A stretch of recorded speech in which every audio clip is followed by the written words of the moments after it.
REED-BBS. BBS. Bomb Squad! For just the second time in 45 victories, the Bronze Bomber Deontay Wilder wins by a decision. The first time he won by decision was back in 2015 when he defeated Mr. Vern in their first fight for the WBC heavyweight title. Wilder's second decision was a split decision over Chisora in Chisora's backyard in what is presumably his farewell fight. Now, we know that boxers are the absolute worst at retiring. Knowing full well that boxers are the worst at retiring, let's leave that door cracked and not closed for Chisora. Wilder's second consecutive win in a row, but just his third win in his last 7 fights. Wilder Chisora was a sloppy, entertaining fight, as expected, but I gotta give Wilder props for performing better than I expected. Slightly better than I expected.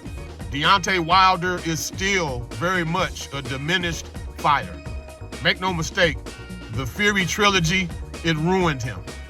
But the Chisora fight shows that Wilder is still serviceable, and yes, he's worthy of another big payday or two.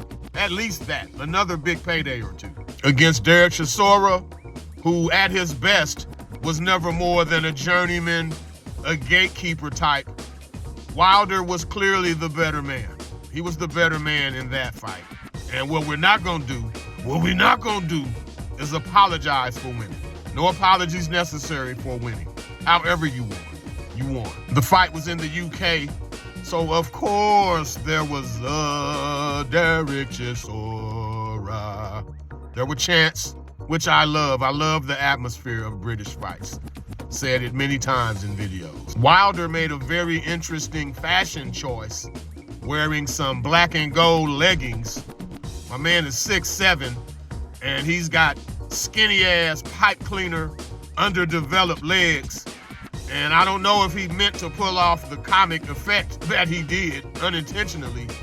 It was quite funny seeing him in them leggings with them skinny ass legs. Wilder has a heavyweight torso, a heavyweight upper body on welterweight legs.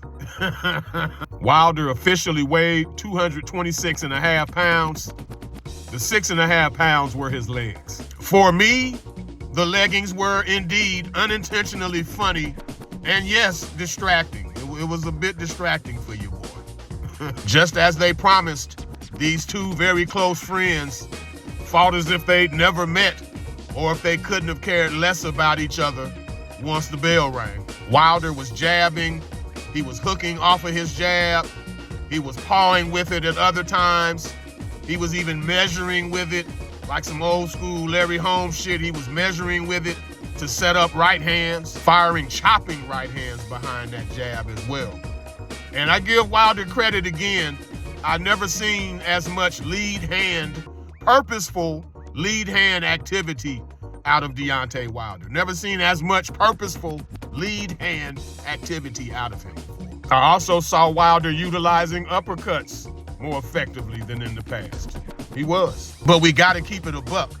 Chisora was an inviting, lumbering target, deliberately coming through the front door at Wilder with no pretense, no finesse. It was just very basic, crude, almost cavemanish the way that he approached Wilder. Chisora stood right in front of Wilder all night long, throwing slow, often telegraph shots. Here comes the right hand. Okay, here comes the left hand. Here comes the right hand again. So, yes, Wilder showed some technical wherewithal, some improvements, but we got to look at the level of competition he showed it against. Chisora is more tough than skilled. As Eddie Hearn says, he's a danger man. He's brought there as a physical threat and because of his durability.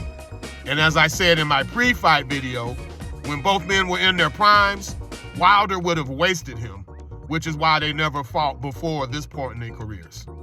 There's a reason why. I respect Derek Chisora. I mean, he'd whip my ass, but hopefully he sticks to the script and this is indeed his farewell fight.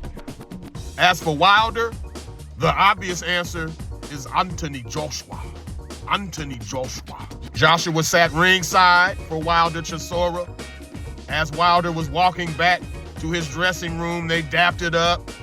And Wilder said, let's go, let's do this, or something to that effect. Basically signaling, hey, you and me next. Joshua just looked at him kind of like, accepting of it. We still got to see where AJ's head is after the accident that took the lives of two of his close friends. But just him being at the fight in that atmosphere, it tells me that he wants it. It tells me he's not retiring or anything. Now, he'll have to get a fight first before going straight to Wilder. I think that'd be the smart thing. Get your fight back. Make sure you're over any PTSD from your boys, losing your boys and shit.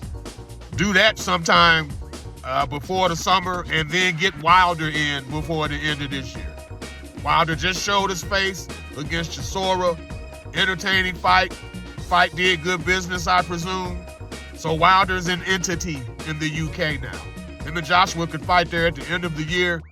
Fucking come close to selling out Wembley Stadium or some shit. Who knows? There were Usyk Wilder rumors prior to Wilder Chisora being signed.